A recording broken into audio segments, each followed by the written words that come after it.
Good evening. Welcome to Grand Blanc Township Board of Trustees meeting. Right, Melissa? The Board of Directors meeting, whatever. But anyways, May 2nd, can we all rise for the pledge, please? I pledge allegiance To the flag of the United States of America and to the republic for which it stands, one nation, under God, indivisible, with liberty and justice for all. I forgot, we're not the Board of Trustees. We are the Township Board is what the approach Oh, is. please. You need to change the title on the agendas, but I don't anyways. think so. I think somebody's all wet. Dave, or Clerk Robertson, would you care to? I would be happy to call the roll. Attendance. Trustee Hugo? Here. Trustee Fike? Here. Trustee Raridan is absent. Trustee White? Here. Treasurer Kilmer? Here. Myself, obviously I'm here. Supervisor Bennett? Yes, thank you. 6 members present, a quorum. Thanks, and now I'll entertain a motion to approve the agenda. Mrs. Hugo makes that motion, supported by Mr. Fike. Motion by Hugo, supported by Fike. Trustee Hugo? Yes.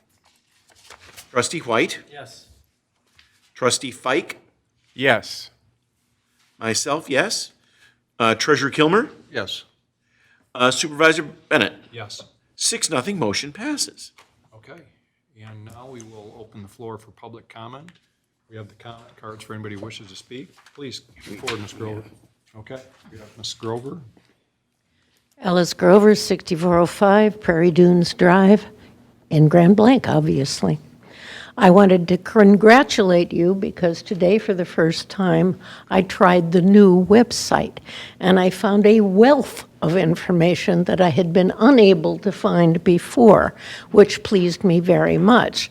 And it is under the clerk's department that I found it, and it allows me to take you backwards into April 2nd and April 18th and April 20th. On the 2nd, it was clear here at the meeting that everybody was going to be gone on the 18th, or at least enough of you were going to be doing something else. And lo, to my wondering eyes, should appear this afternoon, but there was a meeting on the 20th. And I had no idea there was a meeting on the 20th. Is there a way that you can think of to create a notification system, and or how long before a rescheduled meeting can this information be posted? Can it be checked for?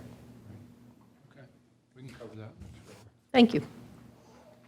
Anybody else care to make comment? Okay, seeing none, we'll bring it back to the board. I believe at the previous meeting, we had said that since we were going to be several of us were going to be at the Michigan Township Association conference, that we were going to reschedule the meeting. I believe what happened was we rescheduled it for Tuesday.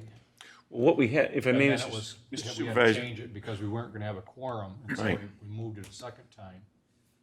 And so, as far as notifying, the requirement is that we post it publicly at least, 18 hours? 18 hours. Which we complied with that. We posted it on our door. We probably posted it on our website too. Yes. As far as notifying, I'm not sure, we really don't know who's going to attend. We don't have like a meeting notification, but Mr. Lemina? We want to talk about that notification on what we can do. Okay. There is a notification system within our website. If you put your email address in, you can be notified about meetings. Okay. And when we cancel it, you would get a notification. Okay. Under which, that'll be under the clerk's office too? No. From the landing page, I believe. Yeah. Okay. Okay. So if anybody wants to be notified of our meetings, we do have a place on our website to get notifications apparently, so very good. If I may, Mr. Supervisor, since we're talking about this, if you recall, there was an acknowledgement at the meeting of April 2nd that the meeting of April 18th would have a bare minimum of a quorum for 4 individuals. At the last moment, one of the individuals who we thought was going to make up one of the four, okay, determined that they could not attend, which meant we did not have a quorum. We had no alternative but to cancel, and then, of course, we rescheduled at the earliest possible moment. And everyone, I think everyone was in attendance for the 20th. So in that sense, everybody was able to attend, and it made for a better board meeting. And we did post within 18 hours prior, consistent with the law. Sure. Well, the notification, action on their website, that'll be very helpful to some people. I think. Well, right on the landing page, you'll scroll down, there's like a bunch of buttons in the middle, and it says notify me. Oh, yeah, I've seen that. Click on there and you go from there. Yep, I've seen that. Okay, thanks for bringing that to our attention. Okay, at this time, I would entertain a motion to approve the consent agenda. Somebody make that motion. Motion by Mr. White, supported by Mr. Fike. Motion by White, supported by Fike. Trustee Fike. Yes.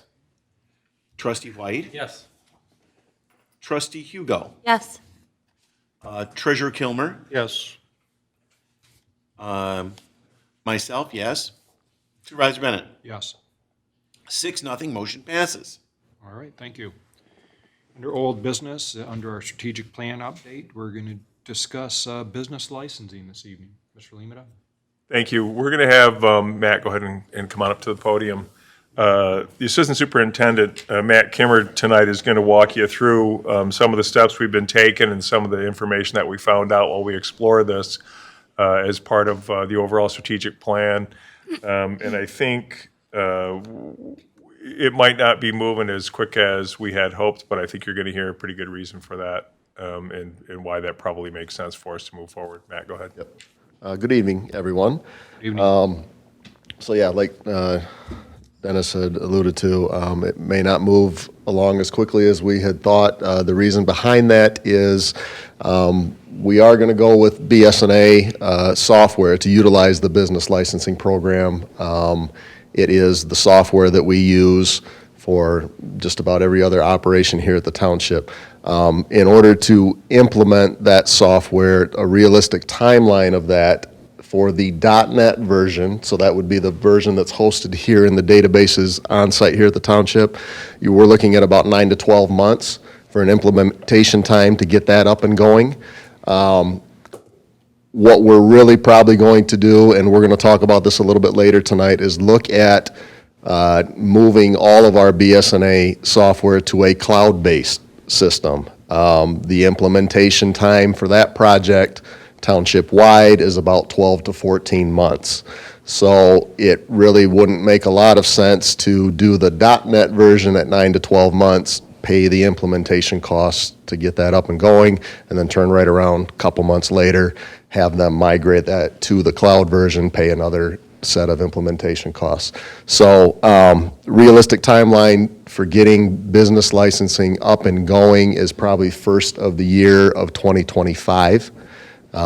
So within that 12 to 14 month timeline, we can come up with quite a plan as far as fees, staffing levels needed to get the business licensing program going, how that's going to look, what we're going to look at.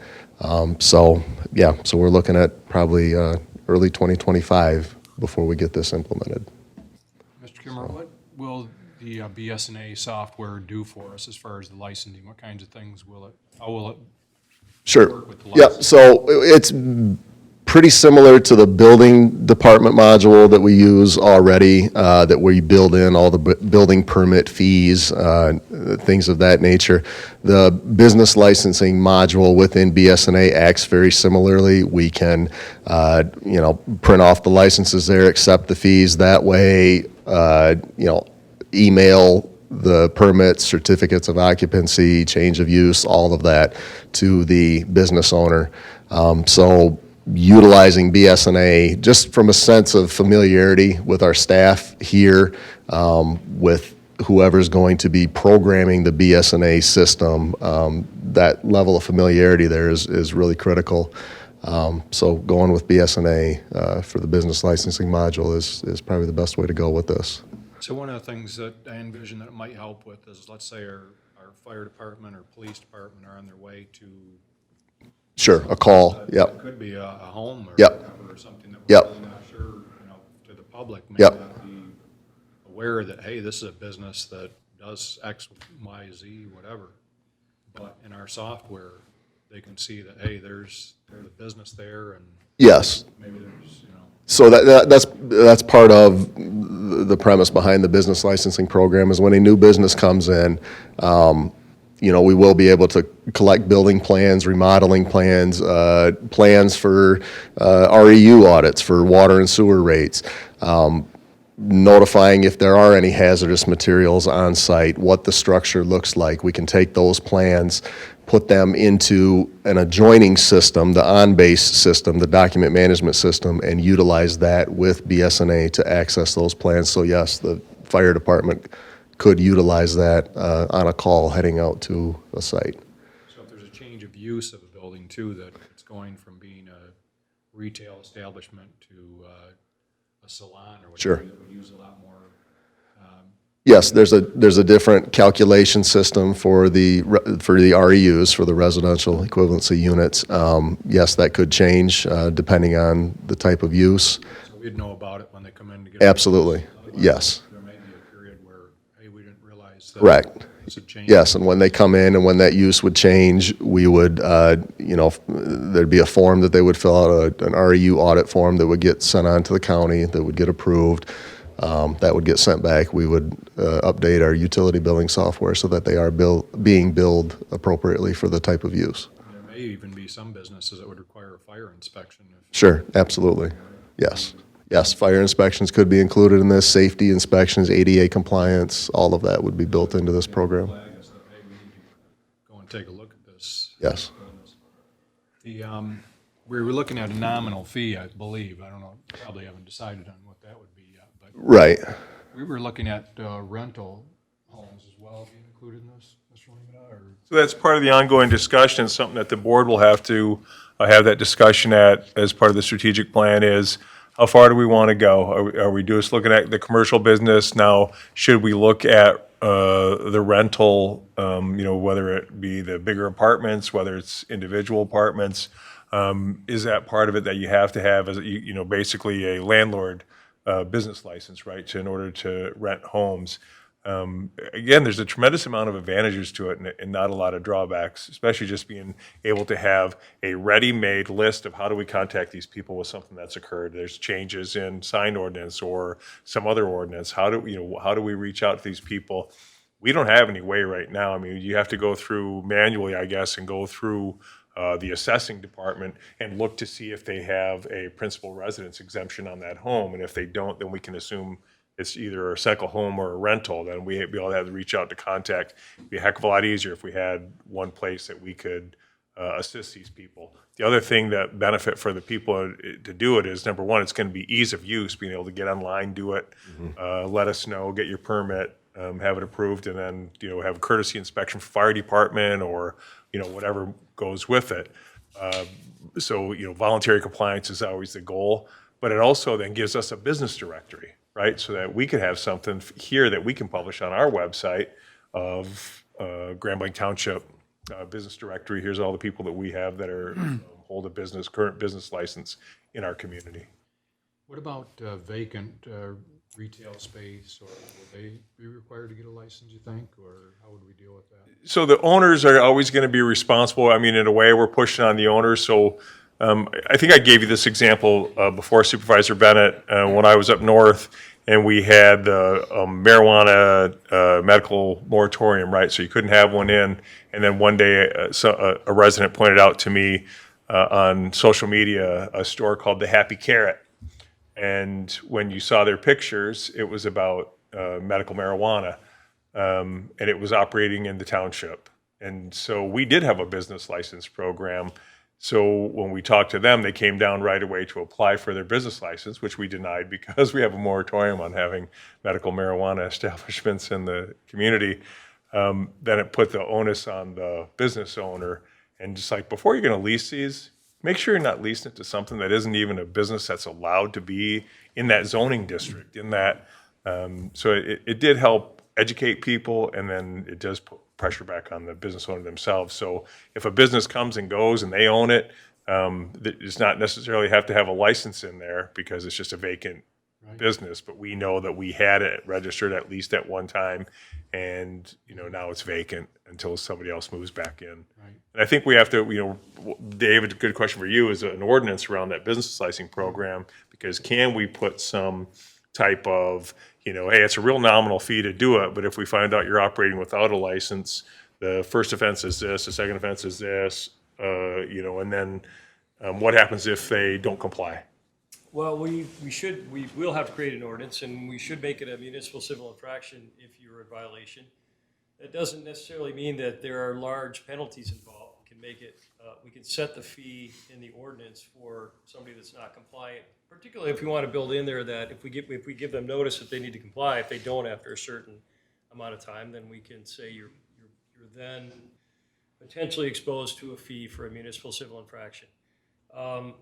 All of the ideas of gathering information for information's sake, for promotional information, for RUs, this is all great stuff.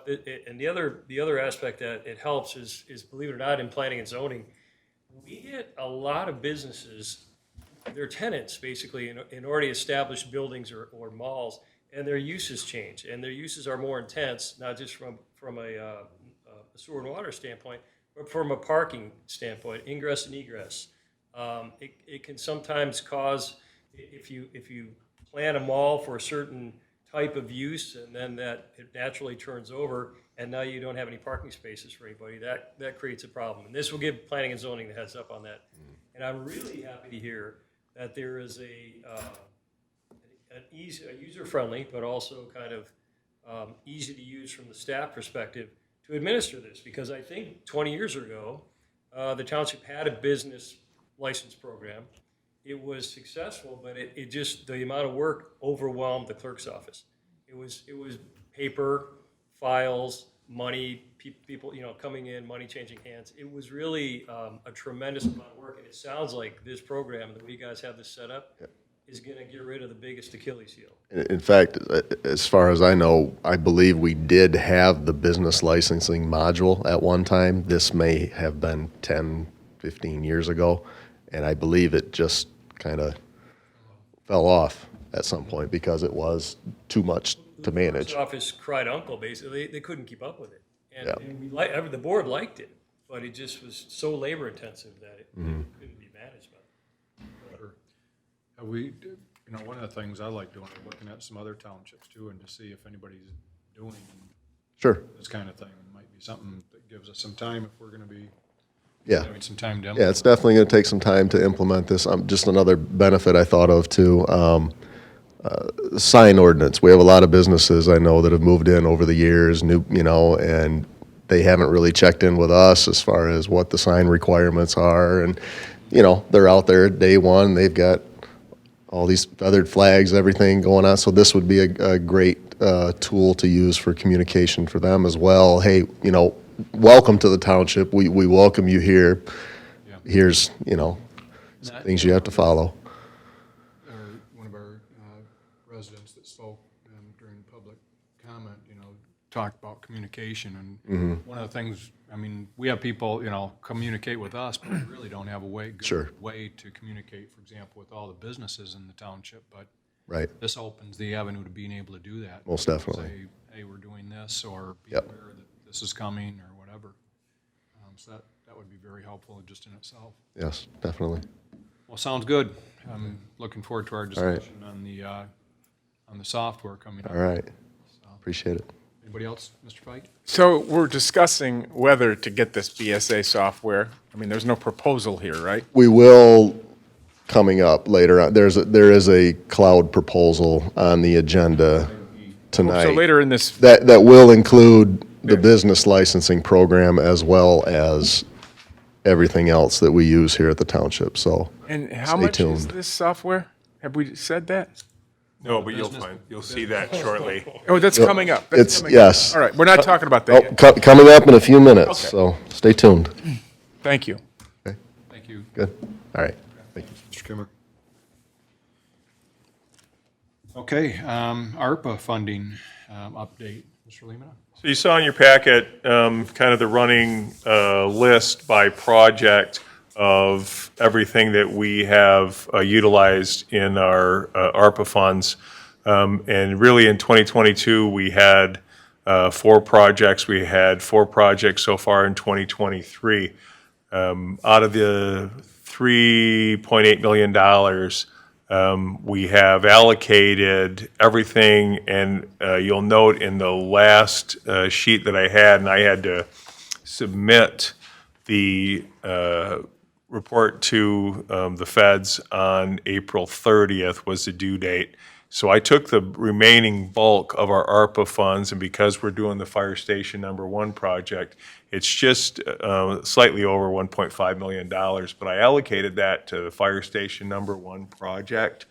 That would show that we've totally obligated all of our funds, the $3.8 million. And again, we have time. We could still make changes if the board had something come up. But again, all of these smaller projects, when it comes time to finalize reporting, require quite a bit of work, and I'd rather see us with the remaining bulk of it earmark it towards one large project. Makes it much easier from a reporting standpoint, obviously. And then any other funds that we have, we would have had to take this money out of capital funds anyway, so it's just kind of, we can reallocate the capital funds for those other projects. This would certainly help in the ease of reporting. The other thing is that there's been talk in Washington, D.C. about clawing back any unallocated funds. And I think we'd be wiser to have that money allocated before something like that were to occur. We got $3.8 billion. I don't want to look a gift horse in the mouth. I don't know how you feel, and I know how I felt about it. I'm afraid my grandchildren's grandchildren will pay this back one day from the amount of money that was out there. But I also don't want to give up the funds that we have an opportunity to take some projects that we never would have been able to accomplish, at least not right away, like the Fire Station number 2 remodel, at nearly $1.5 million. That was huge. The police department hazard pay that we're able to put through, the park pedestrian bridge, the cameras for the police department, and the property acquisition. Those were all very excellent impacts that we were able to do, and a lot of them were directly tied. If you look at the park projects that we did, the utilization of the park went way up during the pandemic.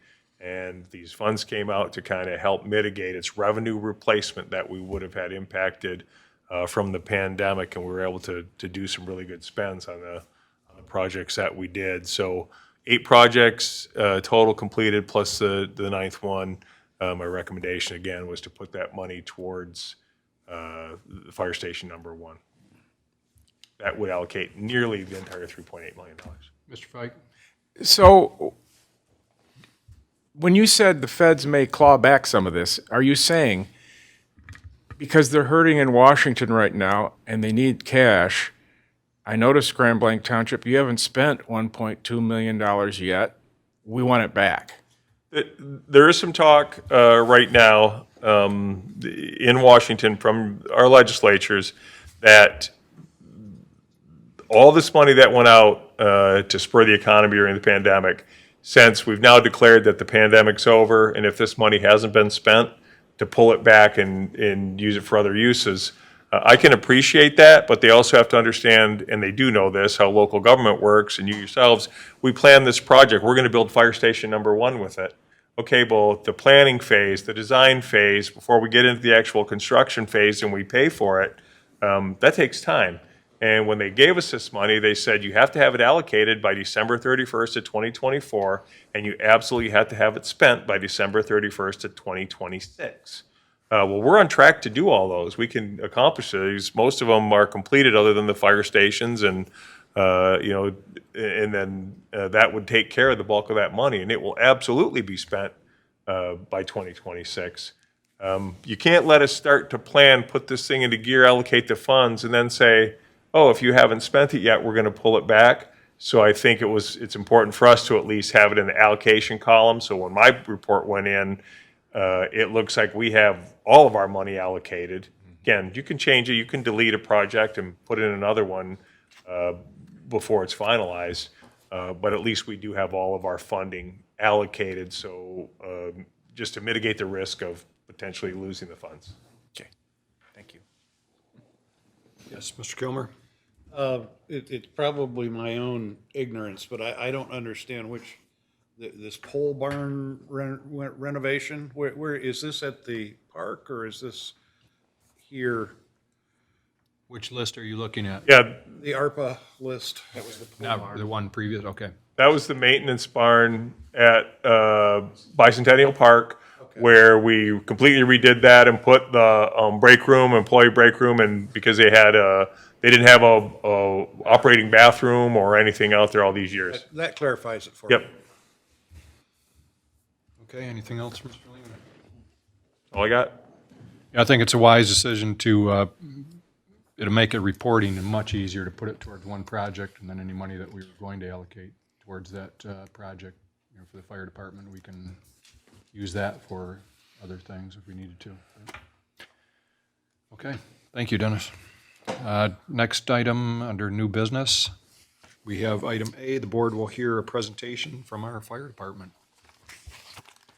Good evening, Chief Burdette. Good evening.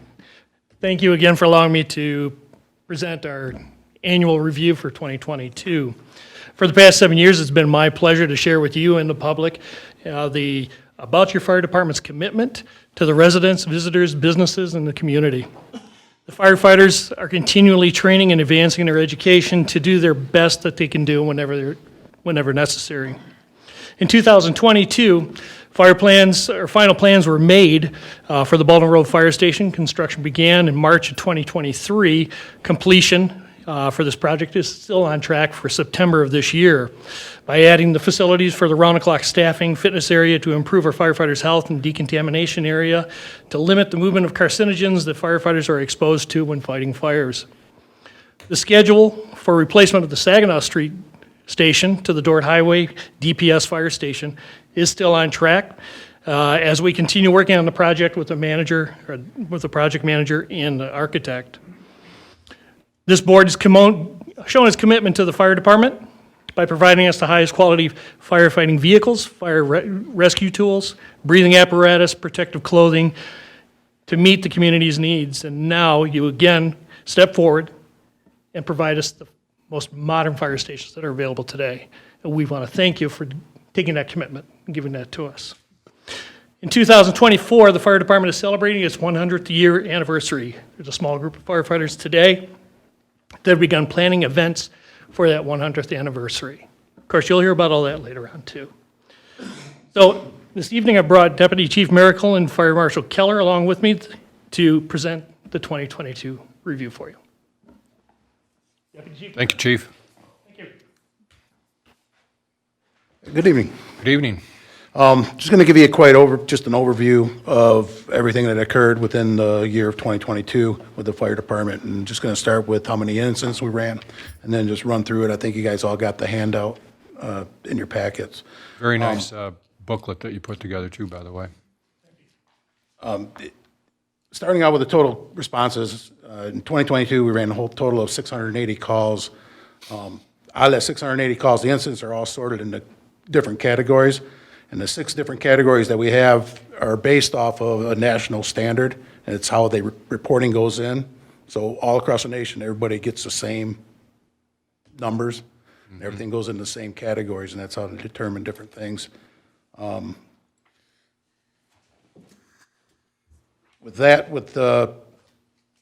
you look at the whole, how it's all accumulated together, you can see that the hazardous conditions and alarm malfunctions were the highest percentage of all the calls that we received in 2022.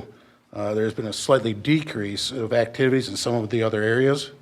But with that, the increases that we did have was a 30% over the last 6 years in just the hazardous areas. And the same as like last year when you look at the years and what months are busy, November, again, was the busiest month of the year with a total of 78 calls. And Wednesdays, as the same as last year, were the busiest day of the year with 115 incidents, which account for 17% of our incident volumes. What would account for such a huge increase in hazardous conditions? Is it weather circumstances or? Honestly, I think part of it is contributed possibly to our program that we have for the CO detectors and smoke detectors. More homes are actually now getting more detectors that are operational. Okay. Programs that we've put together for the free ones that we can hand out. Right, okay. Do you have their hand up for you, or? Okay, all right. And then when you look at the incidents grouped by the time, 85% occurred between the hours of 8 a.m. and midnight. Within that time frame, both stations are staffed with 2 firefighters. And after midnight, the Baldwin Road Station is not staffed currently, so all calls will be answered in all the zones from the Station 1. If you look at the major losses, fire department saved 68% of the property value that was involved in fires in 2022. The fire that occurred at Fairways of Woodfield apartment complex off of South Saginaw in November, that one fire contributed to the property loss of accounting for 88% of the total loss in 2022, just that one fire. Wow. So that one was one that really hurt the loss factor. When you talk about mutual aids, the mutual aids is significant, is used for significant incidents when we need more personnel or resources to help. And we belong to the Genesee County Mutual Aid Program, which is, if we need help throughout the county, we can just call and they'll send us things. And we also belong to the Michigan Mutual Aid Box Alarm, which can pull resources out of county or anywhere that resources are available.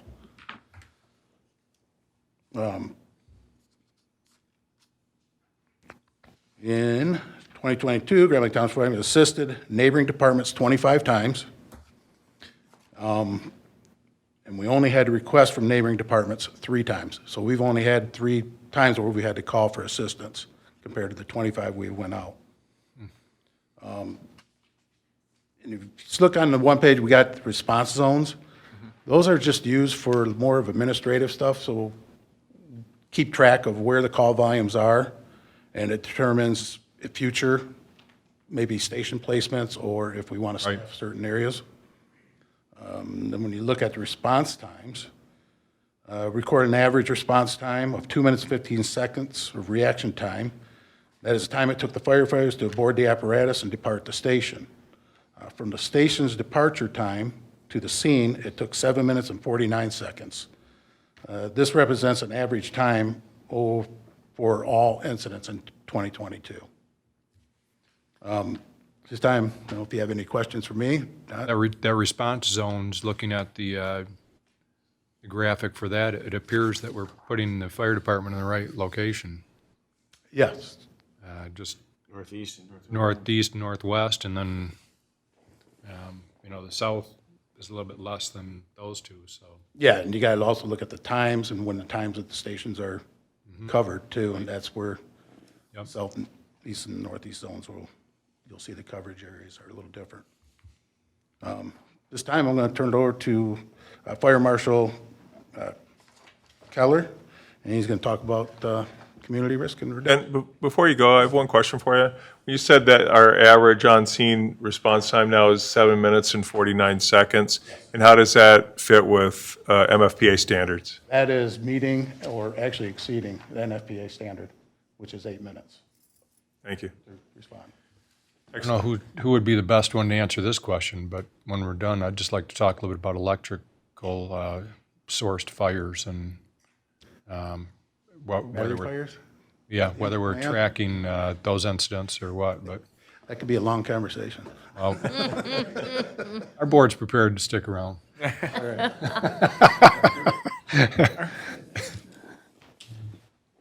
Good evening. As Good evening. Deputy Chief Miracle said, I'm going to touch base on community risk reduction, the inspection program, and a couple other things.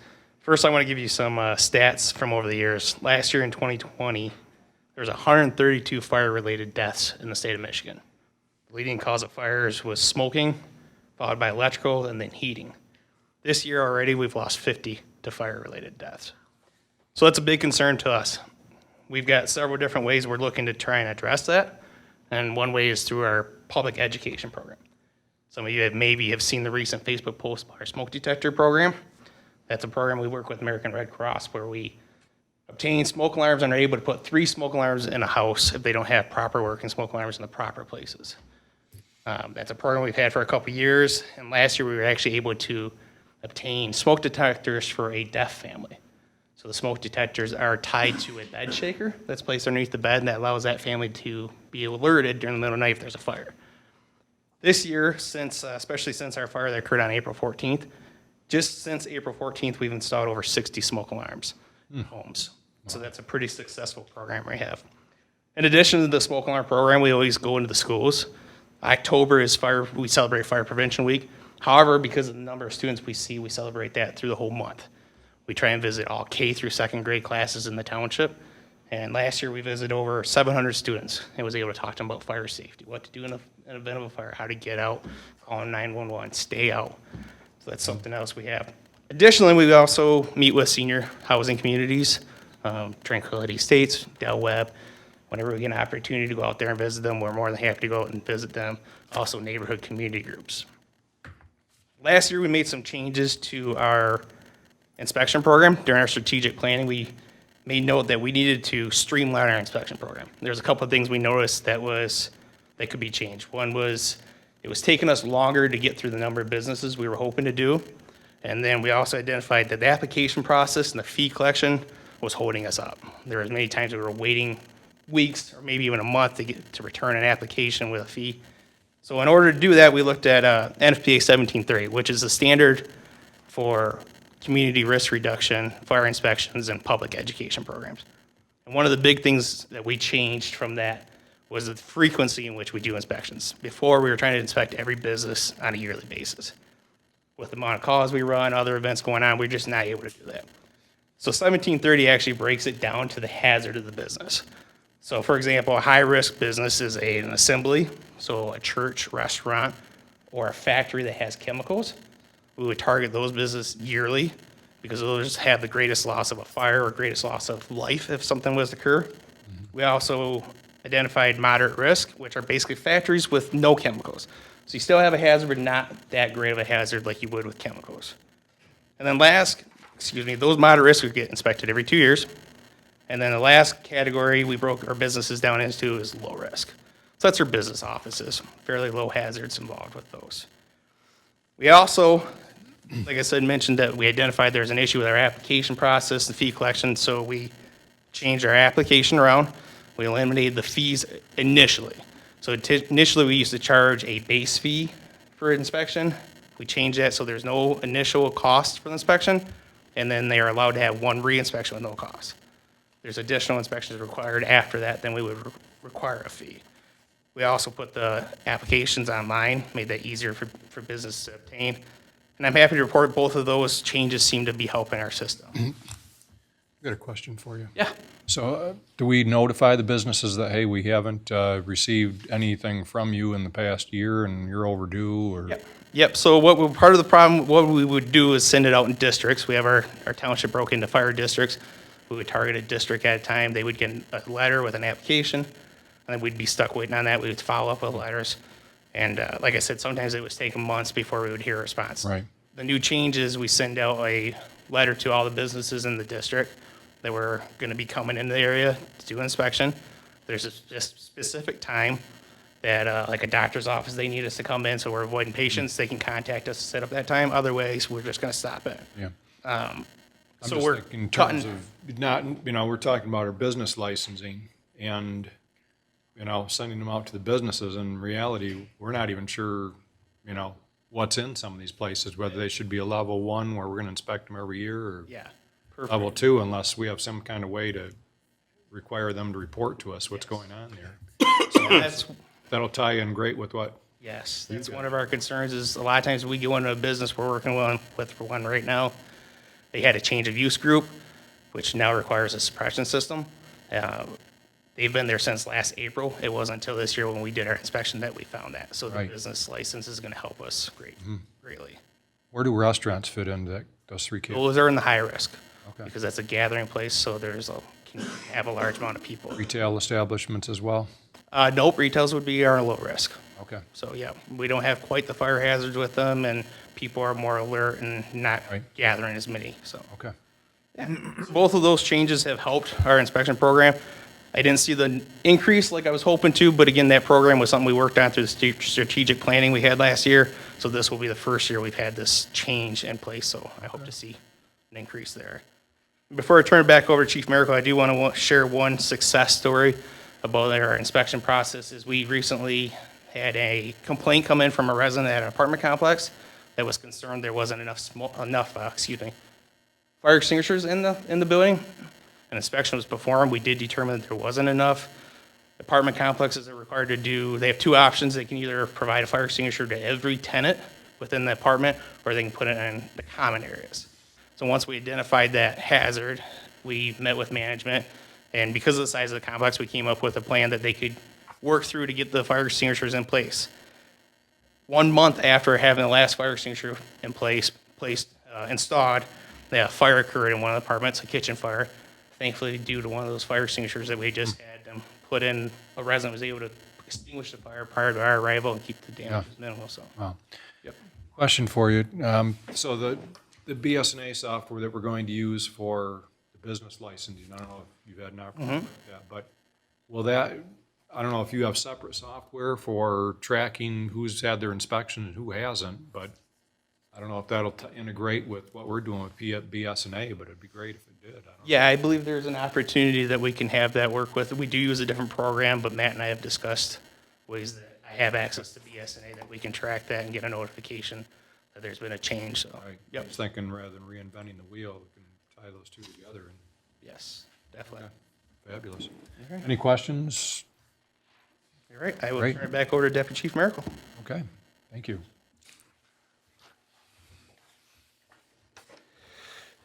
In closing, I'm just going to discuss a little bit what we did in 2022 as far as training. We did our continuously training with the fire department. That is pretty much a nonstop. They do training every day, and every shift that they're on, there is some sort of training taking place. Last year, we bought in a flashover trailer from Oakland Community College, and the experiment was, well, we actually got to see and how fire develops and how it can flash over, when and when not to stay, is the whole idea of it. With that, it was also showed forcible entry techniques and escaping with other firefighters. Last year also,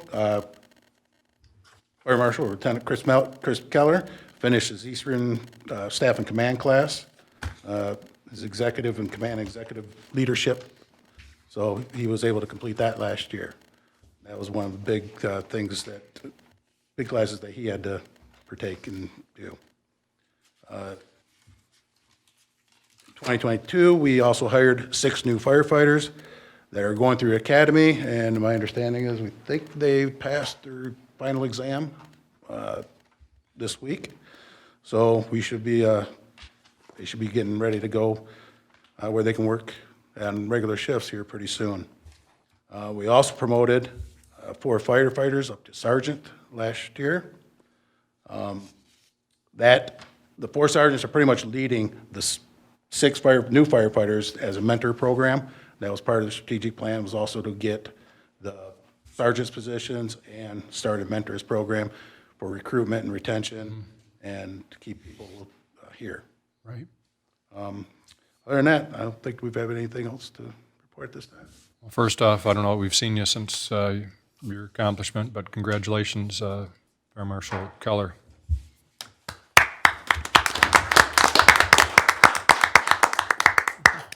Couple of questions. I think we spoke, and we went to a conference, the Michigan Township Association conference, and one of the topics that spent some time with was with regard to fires for electric vehicles and other battery-operated devices. Yes. Whether it's electric bikes or what have you. And it sounds like we're in for some changes in terms of how we deal with some of these fires. I don't know, the typical car fire, they said, you can put out in like half an hour with one truck, and these EVs, you end up watching it burn for 2 to 4 hours with Either let maybe- it burn, or you can try to put it out. yeah, with 2 or 3 Try to put it out, trucks. You'll be there 6 hours. You want to let it burn, you'll be there for 3. Yeah, but then there's also the chance of it exploding. Yes. And I don't know, they call it burping, I guess, or something like this. And That's, yep.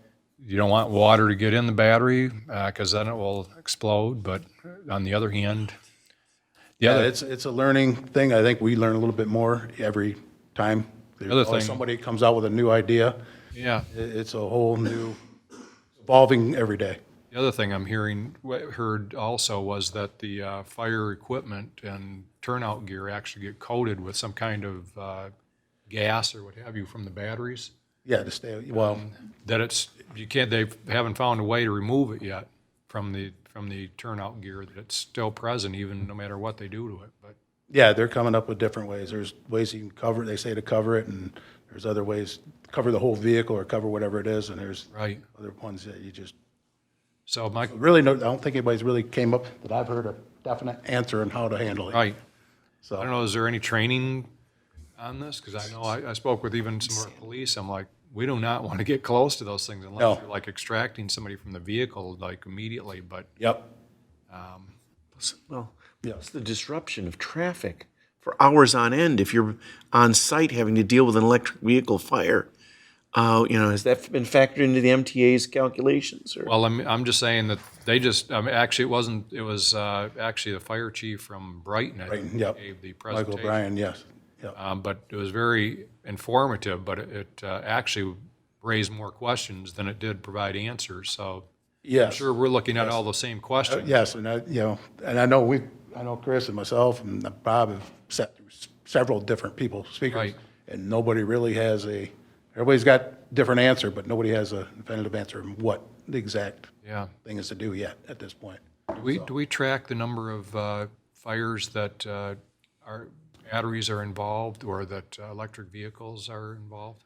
I don't think we've really tracked them. We have an idea Right. when fires we've had that batteries were involved. I know one of the things that they brought up was, it'd be great if we had some statistics, nationally, but most fire departments don't track that kind of thing. But it might lead to some people paying attention to what's going on with it if Yeah. stats nationally on the issue. Yep. Something to consider, I guess. So opens up a whole nother area of concern with regard to firefighting. Yes. Mr. Supervisor, the internal combustion engine is looking better and better all the time, isn't it now? Well, with regard to firefighting, absolutely, they haven't figured out Yes. how we're going to deal with it. So, And the manufacturers are starting to look at it more and more too, I think, right, trying to separate the cells and do everything. yeah. So, okay. Well, yes, Ms. Hugo? Random question. How long, or what is the average time that it takes to determine the cause of a fire? Like a home or an apartment? Could be days. Weeks, months? I've always It just wondered that. depends. Yeah. Depends on how bad the fire and depends on the findings. Was kind of work together with the insurance company, so we figure out what we think, and then we let them come in and then see if our stories match. So sometimes it could take, that's where it takes a while to figure it out. Our staff does that as opposed to having somebody from the state come in, or? Yes, yep. We have certified. people who do that. Any other questions, concerns? Well, thank you very much. Your presentation was very comprehensive, and like I said, the booklet that you put together was excellent. So great job. And we're looking forward to our new, two new fire departments, really, with the South End Station 2. I've stopped by there and taken a look, and it looks like they're making great progress. That'll be, as we build out the South End and the North, as we see, the incidents of fire, having a location up here with a fully staffed fire department will be great. So hats off to everybody on your team. So thank you. Okay, with that, we will move on to Item item 7B. B. The board will consider a motion approving the 2023 gravel road chloriding plan for $15,075.27 and authorize the township supervisor to execute agreement. You sure you want me to and not the superintendent? I tried switching that. The road commission won't go for it. Okay. All right, you're on the hook for that one. So tonight before you, we have the annual chloride improvement. So just to refresh your memories, every year, the township and the road commission work together to do chloride applications on all of our local gravel roads. It's split up into 3 different treatments. One's done late spring, one's done midsummer, and one's done in the early fall. They've actually already done our chloride application for the spring. We are a little late getting this done. The board agenda got lost in the office for a minute, but, so the first application is paid 100% by the road commission.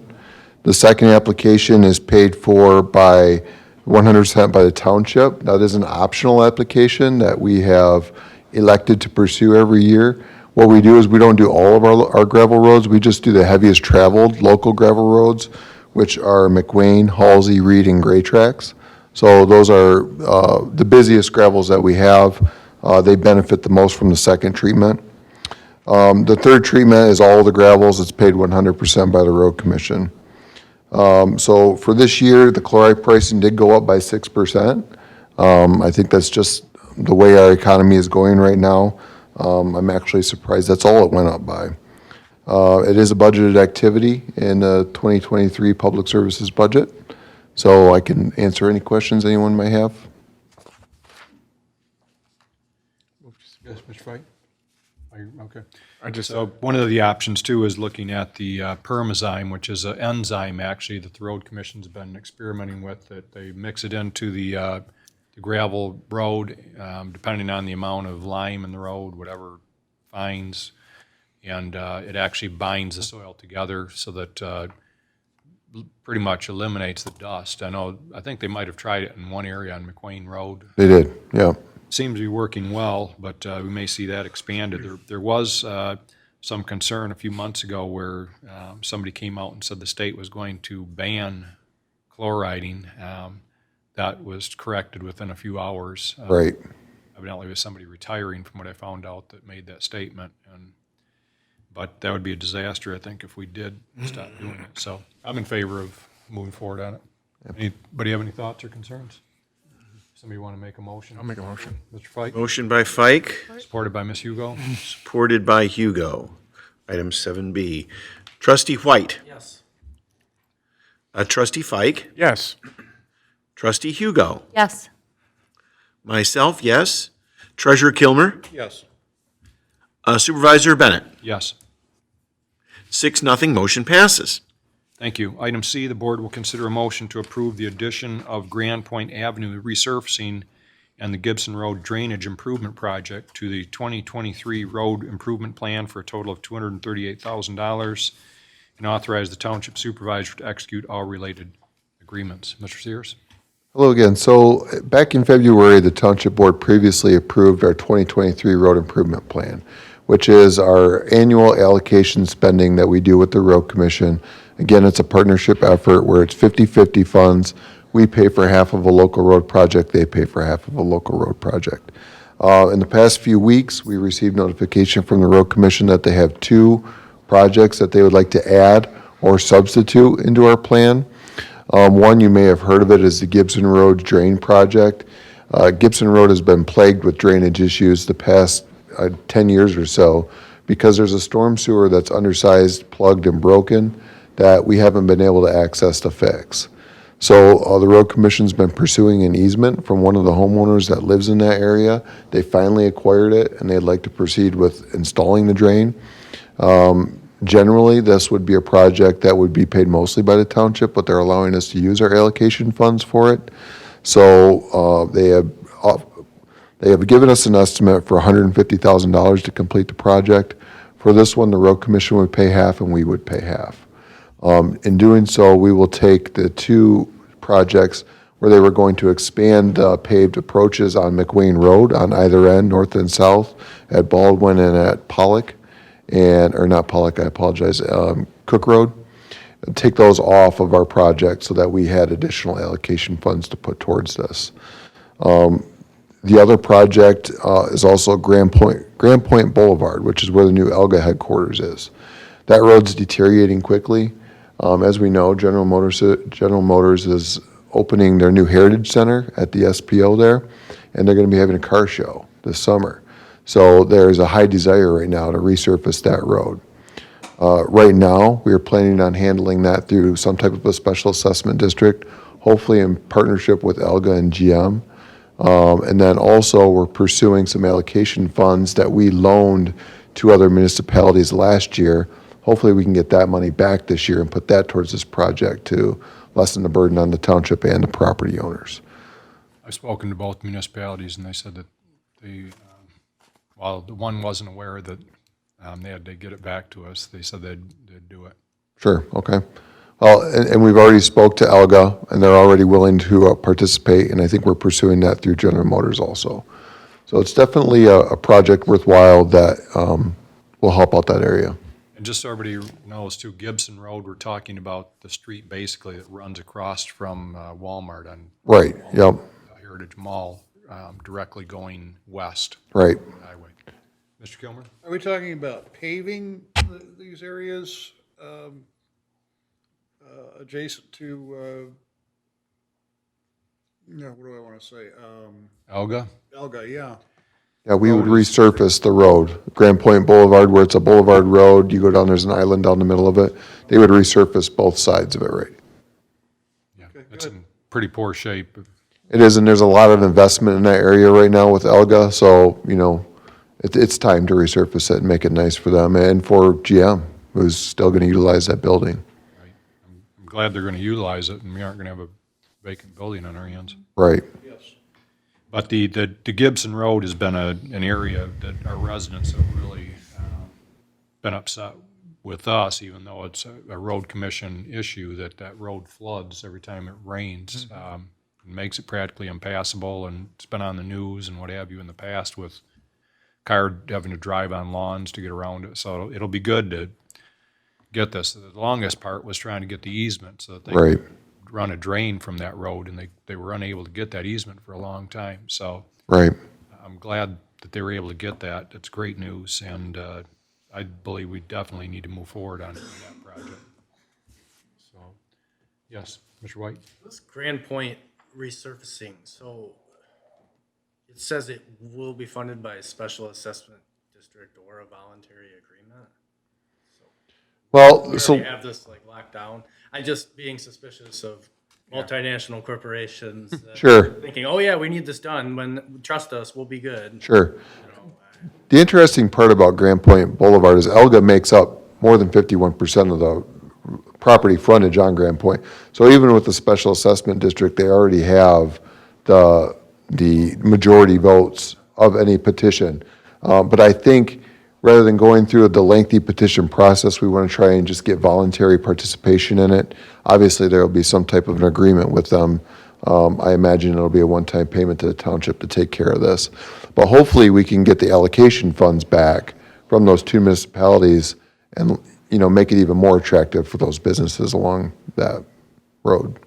If we went through the standards, SAD process, it would take us a lot longer, and we're hoping to get this done before the end of June, I think. Correct. So that's why we're talking to Mr. White about having some type of agreement as opposed to maybe, if we end up having to go through the SAD, we can, but. Yep. Okay, any thoughts, any questions, concerns? Okay, somebody want to make a motion? Okay, Mr. Pike, Support. supported by Ms. Hugo. A motion by Fike, supported by Hugo, item 7C. Correct. Okay, trustee Hugo, Yes. trustee Fike, Yes. trustee White, Yes. treasurer Kilmer, Yes. myself, yes. Supervisor Bennett, Yes. 6-0, motion passes. Thank you very much. And Mr. Sears, I like the social media post too that we had, that, I don't know if everybody has seen it, but it actually listed the subdivision streets that are under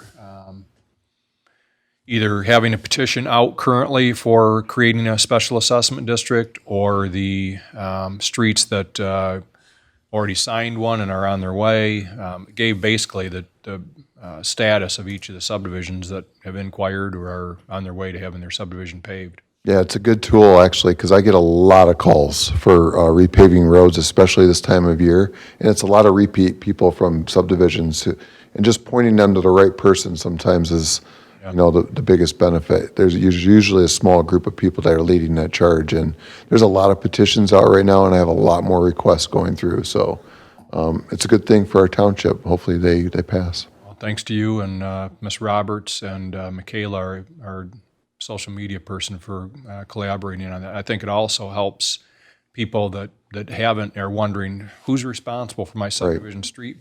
It helps them to see that, somebody in my neighborhood needs to pick up the ball and decide that we need a special assessment district. Absolutely. I think it helps educate people too. And I'm hoping we can get that on our website somewhere front and center and keep it updated so that people have a continuous place to go to look for that information. So, Thank you. good. Okay, item D, the board will consider a motion to approve the purchase of an ABI Force Zero Turn infield groomer and related attachments for $36,543 from Lads Golf and Turf, and authorize the township superintendent to execute all related contracts and agreements. Mr. Kimmer? So, hello again. So the item before you is just what it says, an infield groomer for the Creasy Bicentennial Parks baseball or Little League softball complex. We currently have one ABI Force groomer out there at this time. It is a few years old. This is not a replacement. This is an additional unit so that we can essentially assign one groomer to the upper quad and one to the lower quad during the weekend softball tournaments that we have out there. We do regroom the fields in between games. Having one unit assigned to the upper quad, one to the lower quad will allow us to regroom those at a faster rate. Also, it will help with field prep at the beginning of the season and throughout the season, having two units out there. The previous unit is an ABI Force unit as well, so some of the attachments are interchangeable in between the two. This would be a 2024 millage purchase. The lead time on this unit is about 10 months. So we would take delivery of that. It's estimated to be February, March of next year in the spring prior to the season. Well, I think it's wise to have a second one just in case the first one breaks down. Sure, absolutely. Yes. Disaster, I think. Yep. And we've budgeted for this? This will be a budget item. We will, for 2024, yes. But with the 10-month turnaround time. Correct. 10-month turnaround time, yes. That's basically because of the engine, the Kohler engine in it, getting that in stock, so, yep. Is a motion in order, Mr. Supervisor? Miss Hugo? Oh, I was just going to make a motion. Okay, Miss Hugo makes the motion. Ms. Hugo makes the motion, and I will second if you'll permit me. Okay. Okay, Trustee Hugo. Yes. Trustee White. Yes. Trustee Fike. Yes. Myself, yes. Treasurer Kilmer. Yes. Supervisor Bennett. Yes. 6-0, motion passes. Thank you. Item E, the board will consider a motion to approve the software and services cloud upgrade and annual service hosting fees with BS&A software in the amount of $347,948 and authorize the township superintendent to execute all related contracts and agreements. Okay, so quite the price tag on it, right? BSA for the entire office, though? So this is, yes, so this is BS&A for all of the modules that we run here in the township, from utility billing to finance, HR, assessing, you name it. Clerk, treasurer. Clerk, treasurer, everything. So Mr. Kimmer, would it be a good analogy to say that BS&A is kind of like the Microsoft for townships? Absolutely.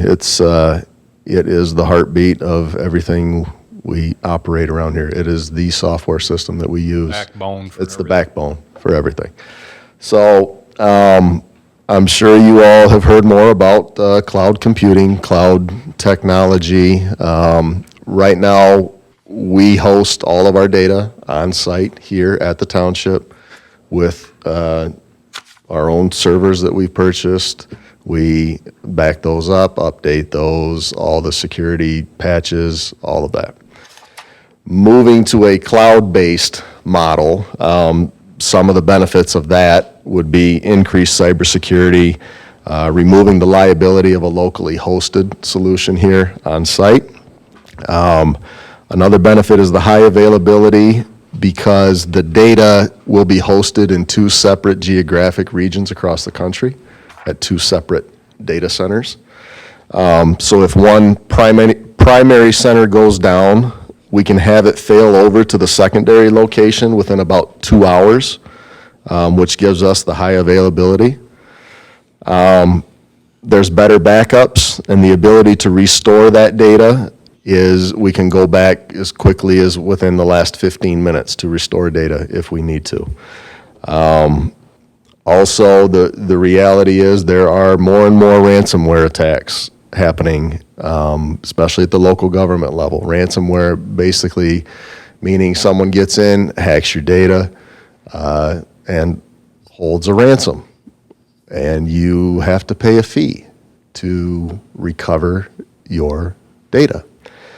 So the price tag here of $347,948, that's actually the total investment through 2025.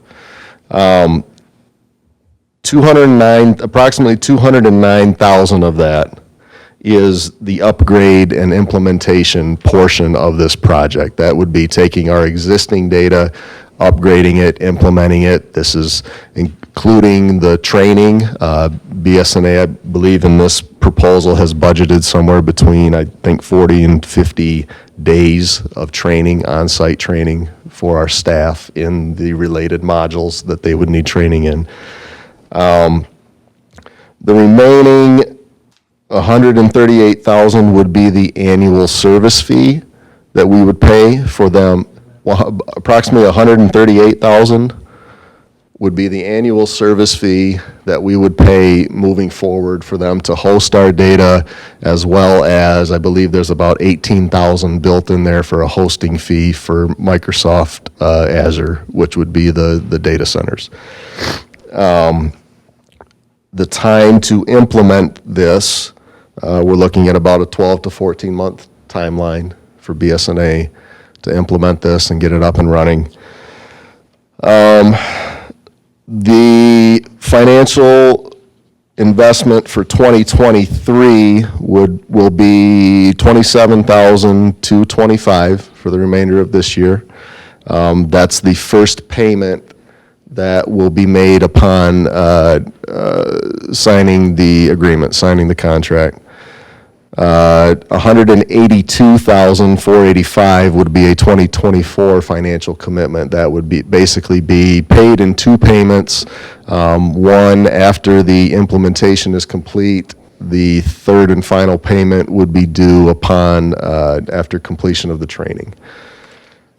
And then in 2025, that's where we're looking at the annual service fees that we would be paying of $138,000. Currently, our annual maintenance for the .NET version, for the versions that we host on site, is approximately $38,000 a year. So we would be looking at an increase of approximately $100,000 a year in annual maintenance fees.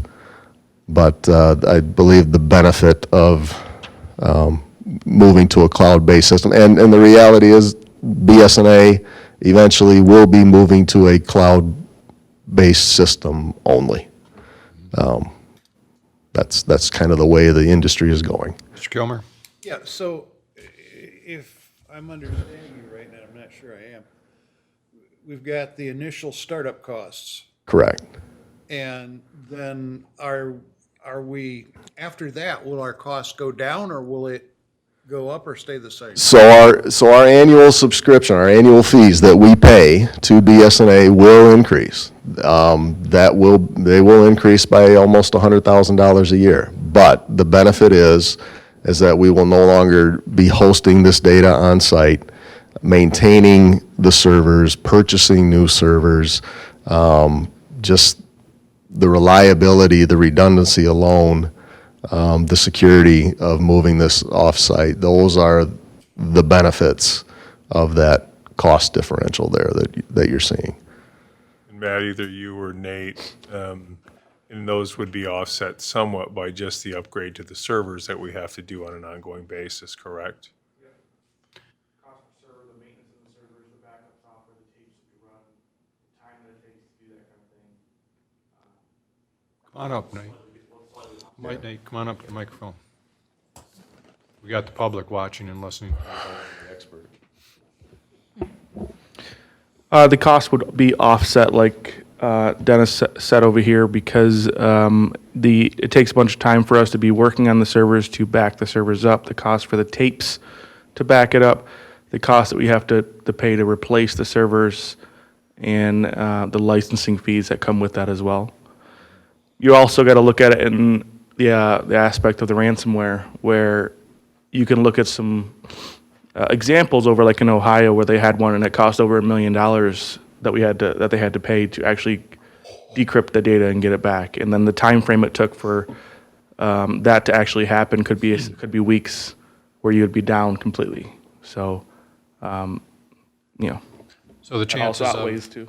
So the chances of BSNA being hacked and held for ransom, we're hoping those are slimmer than ours. The security itself is built by Microsoft on their Azure system. So we are going to be leaning on Microsoft to use best practice in security on their end. So is there any, if, for example, right now, the way we have it with our servers basically being at risk, if we're, held for ransom, what have you, it's on us and our insurance company, whatever, to figure out what we're going to do. If the same situation were to happen with them hosting it, do we know? We would probably still be, I don't know. We would probably still be, it's our server. I mean, they are kind of managing it on their end, so I guess that's a good question. I'm just wondering if it takes some of the liability off us and places it on them, is all I'm wondering. If you would just watch what's happened in the industry, even with us sitting down and talking about cybersecurity, the policies that they offered us against ransomware, 5 years ago, everybody's coming out saying, and we offer this great policy to protect you on this. And then, last year or 2 years ago when we were going out for bids, they're like, well, we charge 5 times as much for half the coverage because Crickets, basically. Nobody wants to cover it anymore because everybody's getting hacked. So right, and so that we've lost just getting the coverage on there is not easy. That's why I'm wondering is if we get some added protection that we'll way. definitely lower the liability. I don't know how much. Yeah, as far as having a locally hosted server where we are the ones that are getting breached in that way, and that would probably lower the liability there. Yeah, I see it. But I think the thing that I'm saying, it just places the onus on somebody else for that rather than ourselves maybe a little bit too, or spreads the risk a little bit. Yeah. So, yes, Mr. Clerk Robertson. Yeah, this movement to the cloud and that, this was part of the strategic plan, was it not? As far as your recommendations in terms of updating and our It's in line with the strategic plan. Yeah, it was not part of the initial strategic plan I've built out, but it is part of IT upgrades for sure. Okay. Thank you very much, Mr. Supervisor. Mr. Fike? I'm concerned this is a lot of money. Nate, once this is put in, can you handle it, or do you have to have somebody else work with you? Because this is such a big Objectively, thing. It's going to be 100% easier to handle because it is managed on their end, not ours. So you cool with that? Also, Mr. Cameron, did we bid this out? Or, are there other companies that do this? I like the fact that they look like they're a Michigan company, but... They are. They're a Michigan company. BSNA currently, they are the industry software for most municipalities, especially here in Michigan. Are they the Cadillac? Or can we get a Chevy? They're the Microsoft as opposed to use it in... Yeah, no, I know. Terms? How many years have we been using BSNA? How many years for BSNA? How many decades? I've been here 16. It's been at least that long, and Vast 20, majority. 20 plus? At the MTA, if you would have asked everyone a show of hands, how many of you use BSNA? 99%. Every single hand would have gone up in that room. I would say that, my amateur view of this is that the BSNA is kind of like Microsoft versus, there's not an Apple. It'd probably be more like K-Pro Computer, Sure. which, I had back in college, or DOS or something. I don't know. I think we've looked at some other systems in the past, but this one is the standard. The problem with going some other route, in my opinion, with any of these things is that looking for solutions or talking to other townships would be near impossible, because trying to find Sure. a peer township to compare to, I think we would be searching far and wide to try and find somebody who's using something. You also need to integrate with other softwares that we have, whether that be CityWorks for DPW or whatever, where BSNA, Yeah. because of their size, they work to make sure that they integrate with the other softwares that we have to purchase to run our operation. It's a very valid concern, Mr. Fike. It is a sizable, very sizable amount of money. I think, for the public or anybody who's concerned, I think what this cost, shows is that part of it is converting over to a whole new computing system, basically. It's, those servers aren't cheap when we go to replace those. I think we spend, those are tens of thousands of dollars minimum. Is it 50,000 for some of those, or 30, or 25, 30? I think we've seen that bill a few times come through of new servers, and the ransomware issue and the potential for that. And if BSNA, this is the way they're going, we're going to be there anyways. If we We hold are. off. And there's, if we would have done this a year ago, maybe the turnaround time could have been 6 to 8 months. Now that there's more municipalities getting on board, there's more customers in the hopper that they need project managers for to roll this out, and so we're looking at a 12 to 14 month turnaround time. Back to your question, Mr. Fike, we did actually take a look at another company, and Nate can kind of touch on that. We did look at other municipalities to kind of figure out, for our size, what do other people use. And the vast majority around us are using BSNA, but we did find someone who was using Tyler Technologies, and we did look into that system as well. There are some real big downsides to using that because they don't support every module that we use. We would have to keep BSNA. And as far as how we get them to talk together, there's no automated solution for that. I mean, it's a manual export for different modules and then import into the other system. Also, as far as price goes, because we're not already in that system, we're looking at a much larger intro rate to get into it. So I don't know that it would be much of a benefit to us to move that way. Nate, was it like they didn't have an assessing module, or Tyler Technology didn't have something that was? I believe that we have to keep the assessing module in BSNA, and also they don't want to do tax because they think it's, from what I heard, it's too big of a. They change the tax laws every year, so they don't want to get into that. So we would lose, in order for us to shift away from BSNA to go to Tyler, we lose critical, tax and assessing, and those definitely need to communicate. They also need to communicate with just about everybody else. They certainly have to communicate with finance, but they don't do that if we end up having to keep part BSNA. And knowing that BSNA, even doing that, they're still going to end up as software as a service. We're still going to migrate to cloud-based. Mr. Fike? So 27,000 out of this coming budget, 27,000 out of this year. and then can we afford the 120 or 123? I mean, have we got it budgeted? Are you thinking ahead where we can afford that? For the 27,000 in 2023, yeah, we can afford 27,000. No, I don't mean the 20. I mean the 123. Oh, to when we start moving forward, you mean? Yeah. Through next year and the year after? Yeah, it'll have to be budgeted in. But it's an inevitable, like I said, in the long run, when it's all said and done by 2025, we're paying $100,000 more than we currently are for hosting fees, basically. But there are some savings on that side without the servers, the time spent, that kind of thing. where it's not even truly $100,000. So we're saying 2 years from now, we're going to have an increase somewhat south of $100,000. It's just got to be baked in. But I think biggest thing, like Nate said, how many $1 million ransomwares would you have to face and find out that you can't get your coverage, or they only cover half because we didn't have something? And if that was the case, just one of those would wipe out every, I don't see how we don't do it, quite frankly. And we've been having this conversation for 9 months, I think, from the initial time we had them come in and do the presentation to then we had them come back and do a second presentation. We looked at, other options, came back, and it was sheer, almost 100% purely because of the price tag associated with it. But in the end, this thing has been sitting on the end of my desk for 9 months, back and forth, and it became, well, if it's already 12 to 14 months, if we wait any longer, it's going to be 24 months for us to implement. We'd be smarter to get on it while we can. And actually, it wasn't bad waiting, because any bugs that they may have had as they rolled this out, we're counting on a lot of people who moved ahead of us who are going to beta test that for us. Does anybody remember when they used to buy a computer, you'd go to the store and get your software out of a box, and they'd give you the disk that you'd stick in and you'd download?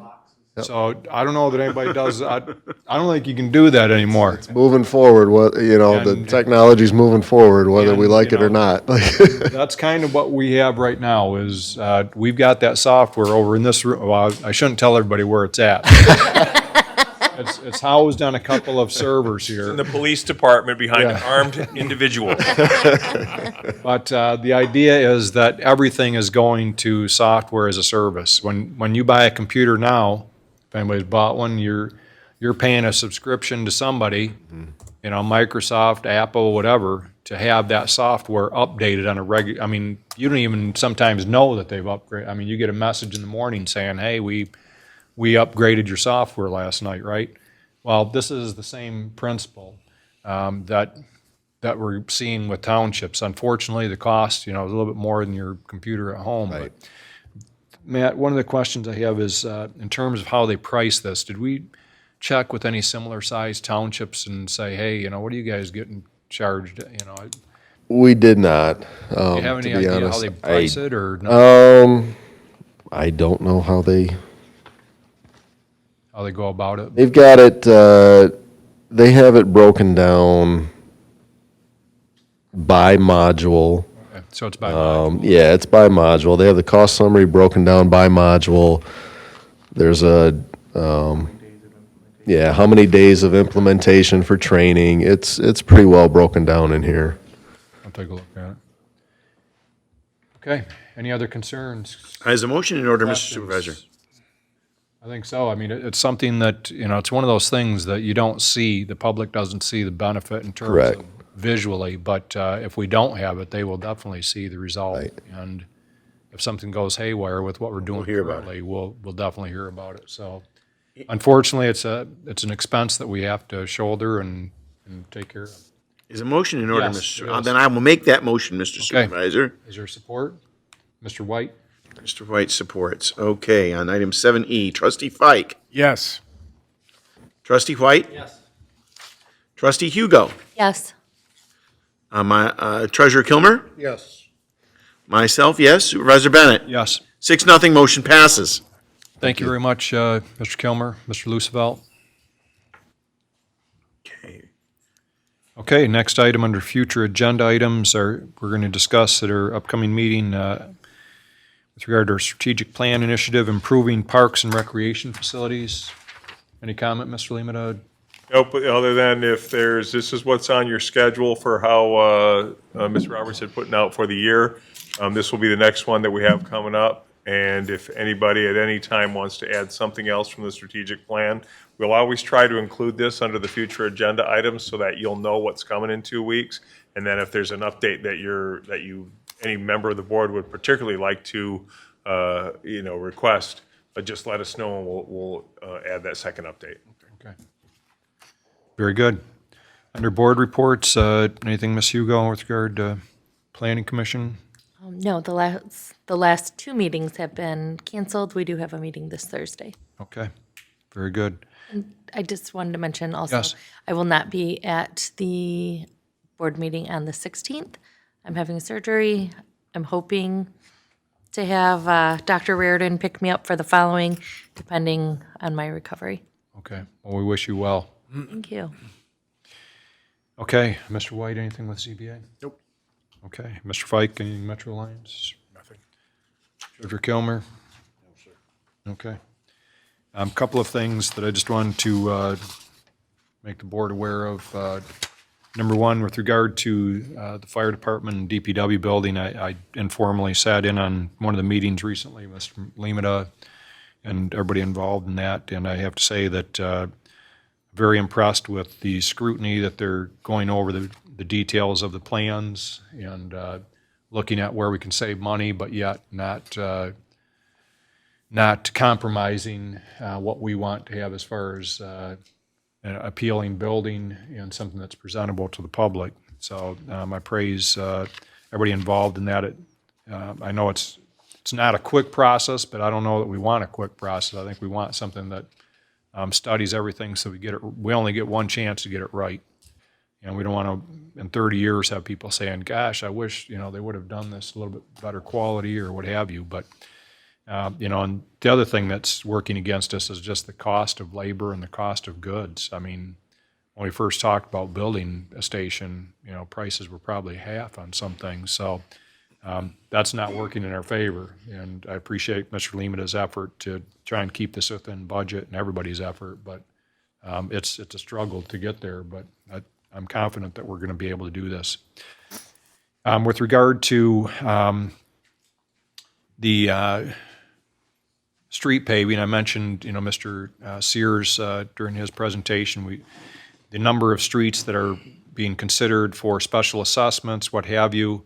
It's every spring, subdivision streets are a huge topic with our residents, and I am going to put together something for our next board meeting for us to discuss as far as putting together a committee with a specific charge on what I'd like to see that committee discuss. And it'll be up for grabs with our board here to flesh it out further, but I want to put together kind of a plan for what I would see that committee doing, and all of you will be free to add in on that as well. But the whole idea is how do we get more subdivision streets paved and make sure the public's aware that, the process.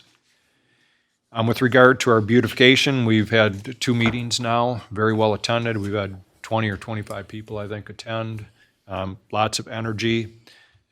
Actually, is it 6 intersections we're looking at? 5? 5. We have pretty much every intersection sponsored by a business. We asked the businesses to help us financially at cost of $1,500 per intersection, and we have all of them filled. Our biggest concern now is just finding groups that are willing to help us maintain them. And we're going to be watering them, we'll prep the soil, what have you, but we're looking for individuals to help us with various intersections to maintain them. Had a very good meeting today with one of the greenhouses, Ms. Roberts and I, and we're looking at developing some great partnerships here within the community with various church groups, business groups, and businesses to help us. And we see this as a multi-year plan. It's not going to be once and done. This is something that we're hoping to develop over a period of time. We may start out a little bit conservative in terms of the amount of plantings we're doing at each intersection, but the hope is that we can grow it as our volunteer network grows and as our experience with this grows. And I appreciate the efforts that Ms. Roberts is putting into it as well. We also have scheduled a cleanup, and I know I'm going to see all of you there Saturday morning at 9 a.m. at Bicentennial. But I know you won't be able to, but that's okay. We'll put you to work in some other way. But we're doing a cleanup from 9 till noon. We're going to provide lunch for all the volunteers. I think we're doing very well on some sign-ups, but we can use even more help. We'll need some help figuring out where we want to basically spread out to. So if you have any thoughts on streets, we've got some of our own streets that we know that need to be cleaned up, picking up litter along ditches, what have you. We're going to provide the bags, the safety vests, the trash grabbers, and we're going to make sure we have some safety out there with whether it's DPW vehicles with their flashers on or police keeping an eye on us, just so that we keep everybody safe. With that, I did see the article in the Grand Blanc View, or I guess it was in the Davison View, with regard to the 911 service. I was kind of surprised that it said something about the response time actually being great, because actually our study actually showed that the response times were negligible in terms of increased response time based on the contracts, the contracted areas. So I'm not sure. I'd like to see the data, but the data that we received after we FOIA'd the 911 office clearly showed that in some cases, actually, the response time went backwards, but in most cases, if there was any gain, it was, very insignificant. So, yes. Mr. Supervisor, it still wouldn't justify the 911's actions, even if they were making improvements. They're breaking the law. Right. We know that, and we've said it repeatedly, and it needs to be repeated again and again and again and again. Yes. The 911 consortium is risking the lives of citizens in Grand Blanc Township and throughout the county, and they are risking their township's funds because they're engaging in things that will bring liability to them and to us. And this board has done the right thing in opposing what they're doing, and it needs to be said again and again and again until folks like the Davison Index and the Grand Blanc View papers get the story right. Well, we will continue to work on that. Mr. Fike? Anything? Well, no, plus, there was a story on Channel 12 that showed this situation, that a guy got hurt, or what, did he have a heart attack or something? I think so. And they never came for the longest time. Right. And I just hope we're continuing our fight to try to, in our own way, rectify this situation. What is the status of our fight on this? We will be meeting again and we'll be discussing. We're doing some research right now on 911 services, or the formal term for it is PSAP, P-S-A-P. But we are doing some research. We did find out through Chief Rennie what the rate of return is with regard to the surcharge. So, and everybody that lives in Grand Blanc Township, or everybody that lives in Genesee County, pays $1.87 a month for each cell phone that they have, and it goes towards the 911 surcharge. We wanted to know how much money Grand Blanc Township generates from that $1.87 per month per cell phone that's registered in Grand Blanc Township. It turns out that it's around $900,000 a year that's generated for that. We do have a call center, obviously. I think we spend probably about $500,000 a year on that, if I'm not mistaken. So combining those two, it gives us a healthy sum. But, the whole idea is if we can stay with the 911, that would be our preference. However, as Clerk Robertson mentions, and we've discussed at length, the liability this is concerning our township is disconcerting, to say the least. It's liabilities like this that if you don't make changes and something happens, we're going to feel really bad about that, obviously. So I think it behooves us to continue to do our research and at the same time continuing to fight to identify that this is a huge liability to every municipality, but much more to Grand Blanc Township, just because we're at the top of the list in terms of contributors, but also top of the list when it comes to debts that need to be paid. So we could possibly in the next year be looking at our own if that's the route that this board decides to take, and the options for doing that are not going to break us financially. So I think we'll continue to do the research, but we're not going to make any rash decisions. So, and I think that's been the board's approach to this issue. So we're going to continue in that vein, but we are doing some research at this time, and we'll keep the board posted on where that's at. Thank you. Do you have any other? Okay, with that, I think that's pretty much all I have. Attorney Laddie, anything? Well, I sent correspondence to you this afternoon. I don't know if you've received it or not. If you didn't get a chance to take a look at it, go ahead and do that. If you want to call me and discuss it, that's fine. There's nothing that you have to decide tonight, so check back with me if you have any questions. Okay, very good. Mr. Lemata? Yesterday, had a conversation with Chief Rennie.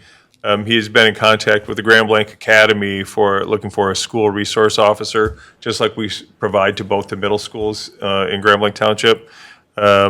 This conversation actually started several months ago and talked about they really had a desire and they were able to secure a grant that would assist them in paying to have a school resource officer on campus. As it turned out, they got notification that they needed to get their grant paperwork in yesterday, and they reached out to Chief Rennie and said, we really want to move this forward, but we just found out our grant is due today, and if I don't get it in, I miss out on the grant opportunity. So we molded a contract which exactly resembles the same contracts we have with Grand Blanc schools, including the same dollar amount for the officer, work through the details, have a copy of it. And we executed it yesterday so they could get their grant paperwork in. They had to submit this. If the board has any concerns about it, we can throw it on to the next agenda to determine whether you want to move forward with the contract. But as it stands right now, we believe that it behooves us if we can get another officer into the schools, and we're getting them to pay for the vast majority of the time the officer is in there just during the school year. Exact same contract as we already have with Grand Blanc schools. I think it's a great idea. I can't imagine why we wouldn't want to do it just because it's a charter school versus the public school. And the only question we had about it was, would it take an additional car out of rotation to do it? But Chief Rennie had a solution for that as well with a vehicle that came to us through seizure. Obviously, and we think that we can make this entire program work and work very, very well for a limited expense to us, but increase the safety for the schools in Grand Blanc Township. So if you want any questions, Bill is here, and he'd be happy to answer any questions that the board may have. I got really more for you, Dennis. Are there other charter schools in Grand Blanc Township that could ask us also for something like this, and are we equipped to handle them if they all come and say, I want an officer too? Well, Superintendent Wood had came to, we received notification from Superintendent Wood, who runs Grand Blanc Academy, several months ago that she had received $80,000 to be used over 3 years. She originally wanted this, or she asked me yesterday if we would entertain part-time. We are not interested in doing part-time SRO for several reasons. One is it's a scheduling nightmare, and then two is our main priority is the safety of those children there. And right when we're not there is when there's going to be an incident, and we don't want that to happen. So she would have to contribute some additional funds, which she said, yep, that's not a problem. She signed that contract yesterday, and we're looking forward to that partnership. At this time, we have not received any notification from any other charter schools within the township that they've received any grant funding to have their own SRO at that school. Well, it could be any private school, really. Yes, it could be. However, no, we have not received notification that anyone other than Grand Blanc Academy has received a grant right now. Okay. All right. I think it's completely reasonable. I mean, we're concerned about the safety of our schools, regardless of what, brand they are. Absolutely. We're excited for the partnership and to build that relationship as well with those kids in the school. I think it's so vital right now for law enforcement to build that relationship with the youth, that we're there to support them and for their safety. Right. Thank you. Anybody have any concerns or thoughts? Ms. Hugo? I just have a question. And I probably should know this since I work at the school, but it's not my area. What are the chances of, like the schools in the township, all of the schools, the elementary schools, having an SRO? Because I know currently the ones who are in the middle schools and even, those who, at the city, they also service the other buildings, but they're not there full-time. Correct. I don't want to speak for Superintendent Allward since he's not here, but I do know that, Question. that they have, entertained that idea, to have an SRO at each individual school. Or maybe not an SRO, but some security measures put in place, whether it's private security Sure. or with the police department. We do have armed guards at all of the buildings, which is nice because this is the first year that we have had that. But I was just curious. Thanks. Yep, you're welcome. Any other questions or concerns? Okay, thank you, Chief. You're welcome. Thanks, Bill. I think it was wise to move forward on that so that they could get the grant for it. The other update I have for you is the 5238 South Dort Highway property purchase. I spoke with the sellers. They had through April 30th. They requested 2 more additional weeks to get all that wood off the property, and rather than us haul it away, I granted that. I'm going to meet them out there on May 15th to get the padlock keys that they have in that old building out there, and really we'll take a look at it at that time. We'll go out for RFQs to have that thing removed from the building, and we'd much rather that they would get that wood off there rather than us have to get that wood off there. So we should be fully onto that property on the 15th. We might want the wood chips, though, for our beautification effort. But you can let them know that unless Mr. Sears has another source for them, but those we already own, but they're using the lot now to sell vehicles, it looks like, so we'll have to make sure we... Well, we currently Move do them own out there. that property, so those are your wood chips there, Mr. Supervisor, if you find out you need them. I know you raised a few questions about meeting start times. Is that something that you would like on the next agenda? Is it something Well, that you wanted to take Yeah, care is it of? something that we could, I know this was not on the agenda, but a couple of people mentioned that it was very nice to have the meeting a little bit earlier this past month, and we had it, I think, at 5, but we would be I checked with 5:30. I messaged most of you or some of you and asked if 6 o'clock time would work okay for a board meeting, moving our times to 6, and I think the response I got from anybody I asked was it would work great. I don't know if anybody would be opposed to that, but we could take a vote here and move our meetings to 6, I believe, Mr. Laddie. You can, although maybe it'd be better if you handle it at your next meeting with an official agenda item, I think. Okay. You might get some comments from the Pushback. public. Okay. Let's put it on the agenda for next meeting. We'll meet at 7, next meeting, and we'll discuss it further. Okay. And lastly, economic development front, we had a great meeting last week with some site selectors, again, looking at, it's automotive related, looked at a 50-acre parcel in the township. Would be a great thing, 240 jobs, $245 million investment.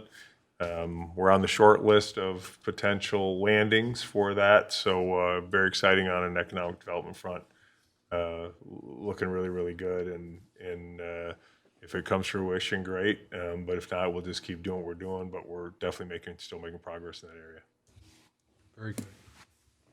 It's great to hear. Okay, with that, I think a motion to Is a adjourn. motion in order to Yes. adjourn? I will make that motion, Mr. Supervisor. Okay, supported by Ms. Hugo. Supported by Ms. Hugo. All those in favor say aye. Aye. Any opposed? We are adjourned at 8:43 p.m. Okay, thank you.